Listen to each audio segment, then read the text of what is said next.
नमस्कार भावांनो, good morning. काल अजितदादाच्या अपघाती निधनामुळे जिम बंद होती काल. त्यामुळे जिमला काही गेलो नाही.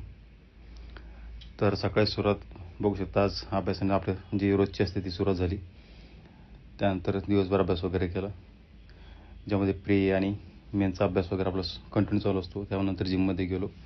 जिममध्ये गेल्यानंतर अप्पर चेस्ट मारली, मिडल चेस्टसाठी एक्सरसाइज केली. 5 एक्सरसाइज करतो मी चेस्टसाठी आणि ट्रायसेपसाठी 4 करतो. ही चेस्टला फुलनेस येण्यासाठी एक्सरसाइज आहे. त्यानंतर ट्रायसेप एक्सटेन्शन केलं रोपनी. ठीक आहे. त्यानंतर सिंगल अँड ट्रायसेप एक्सटेन्शन केलं. डाएट माझा काय रोजचा जो आहे तोच आहे, अंडी सकाळ संध्याकाळ जेवण आणि क्रिएटिन आणि प्री-वर्कआउट. ठीक आहे. त्यानंतर लेग एक्सटेन्शन केलं, 1-2 सेट मारले मधात. ही आपली जिम. त्यानंतर रूमवर आलो. ही आपली बॉडी कंडिशन होती चेस्ट मारल्यानंतर.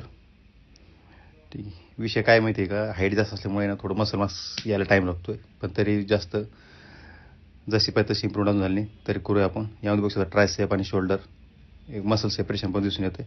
हे आपलं डाईट. Okay, thank you.